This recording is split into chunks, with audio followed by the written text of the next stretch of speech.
Halo teman-teman, sebelum masuk ke cerita hari ini, jangan lupa dukung dulu channel ini dengan cara klik subscribe, like dan share biar kami makin semangat bikin cerita-cerita baru yang penuh makna dan relate dengan kehidupan kita sehari-hari.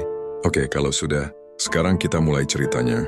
Gue selalu punya kebiasaan buruk yang sebenarnya gue sendiri muak. Suka bandingin hidup gue sama hidup orang lain. Setiap kali gue ngelihat orang punya hidup yang kelihatan mulus, gue langsung ngerasa hidup gue tuh paling gagal sedunia. Termasuk tetangga baru gue, keluarga Bu Vina. Dari pertama pindah aja, mereka udah kelihatan kayak keluarga yang semua orang pengen punya. Rumah mereka rapi banget, catnya baru. Halaman kecilnya ditanamin bunga-bunga yang tumbuh subur. Dan tiap pagi gue selalu lihat mereka sarapan bareng di teras sambil ketawa-ketawa. Suaminya kelihatan perhatian, anaknya sopan, dan Bu Vina selalu senyum. Sempurna banget kelihatannya. Sementara gue, sarapan mie instan sambil nunduk, ngadep HP yang isinya cuma timeline orang-orang yang hidupnya jauh lebih mentereng daripada gue.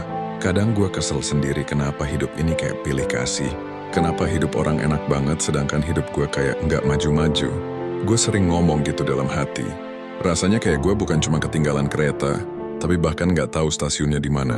Gue makin lama makin sering ngeperhatiin mereka. Mulai dari cara mereka ngobrol sambil ketawa, cara suaminya bukain pintu mobil buat Bu Vina, sampai momen waktu anak mereka nyodorin gambar buat ditunjukin ke orang tuanya. Semuanya kelihatan hangat dan harmonis. Gue yang cuman lihat dari jauh aja bisa ngerasain betapa akrabnya mereka. Dan itu bikin gue makin minder sama hidup gue sendiri. Sampai suatu sore Bu Vina tiba-tiba nyamperin gue. Dia bawa makanan kecil sambil senyum ramah. Dia ngobrolnya halus, sopan, dan kelihatan tulus. Entah kenapa gue makin yakin kalau hidup dia tuh perfect. Tapi pas dia senyum, gue ngeliat mata dia kayak capek banget. Ada lingkaran samar, kayak seseorang yang kurang tidur atau lagi banyak pikiran. Waktu itu gue cuma mikirnya, oh mungkin capek beres-beres rumah. Tapi ternyata, pikiran gue itu salah banget. Gue nggak nyangka, senyuman hangat yang kelihatan sempurna itu ternyata cuma kulit luarnya. Ada sesuatu yang dia sembunyiin begitu rapi, sesuatu yang nggak kelihatan dari luar pagar rumahnya. Dan gue, yang selama ini cuma bisa iri ngeliatin hidup orang, sama sekali nggak nyangka kalau hidup yang gue iriin itu ternyata jauh dari kata sempurna. Bab itu jadi awal dari perubahan cara pandang gue. Tapi gue baru ngerti semuanya nanti setelah semuanya kebuka pelan-pelan. Semakin sering gue ngobrol sama Bu Vina, makin kuat perasaan gue kalau hidup mereka memang ideal. Dia selalu terlihat kalem, rumahnya selalu rapi, suaminya terlihat sopan di depan umum, dan anaknya selalu patuh. Gue bahkan sempat mikir kalau hidup gue hancur karena gue nggak cukup, rajin atau kurang beruntung. Kerjaan gue makin numpuk, keuangan makin seret, hubungan keluarga makin jarang komunikasi, dan tiap hari gue ngerasa hidup gue itu cuma muter di situ-situ aja. Sampai suatu malam gue pulang agak larut, jalan komplek udah sepi. Cuma ada beberapa lampu rumah yang masih nyala. Gue lagi jalan santai sambil buka pesan kerja, sampai tiba-tiba gue dengar suara ribut dari rumah Bu Vina. Awalnya gue mikir, mungkin anaknya rewel, tapi makin gue dengerin suara itu makin jelas.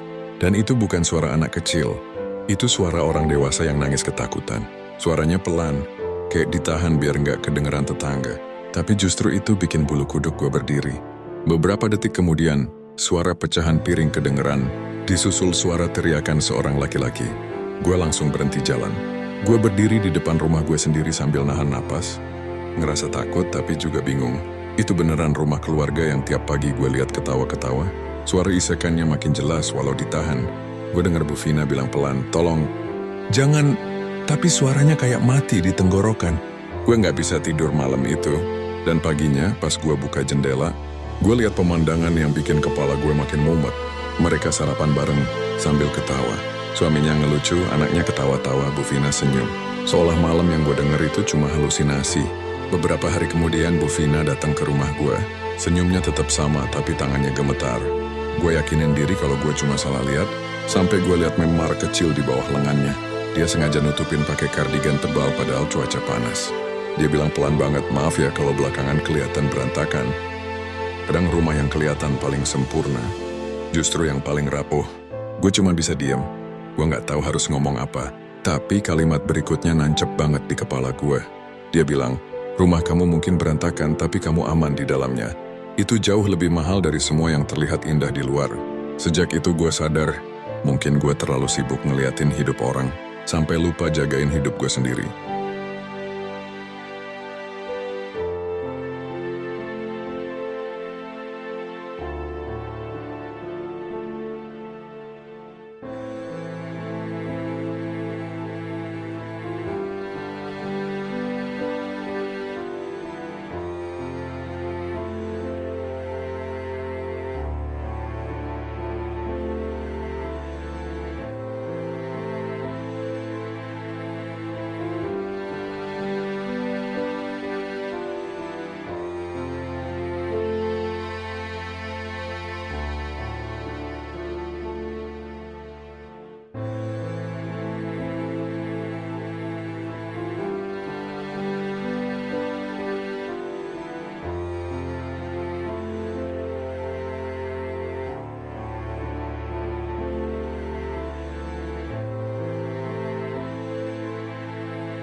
Beberapa minggu setelah kejadian itu, Bu Vina tiba-tiba hilang.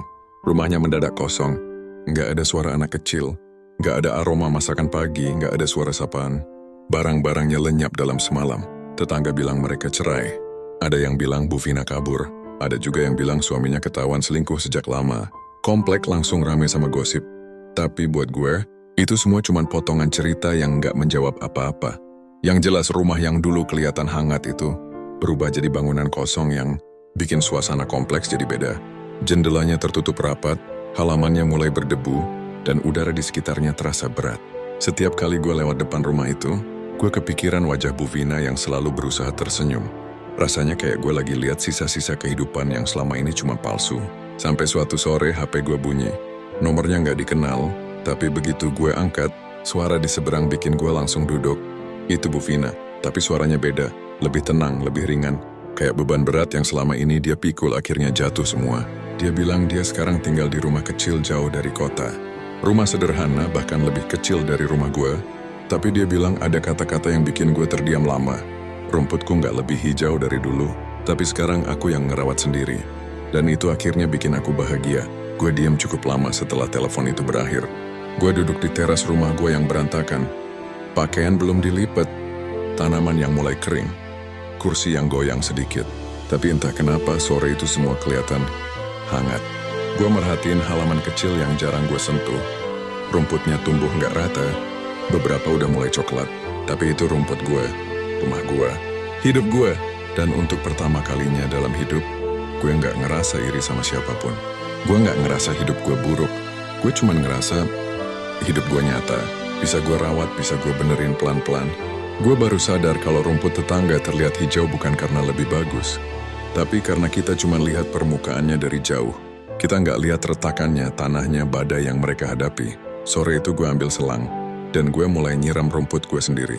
Nggak sempurna, nggak indah. Tapi itu milik gue. Dan kali ini gue siap ngerawatnya.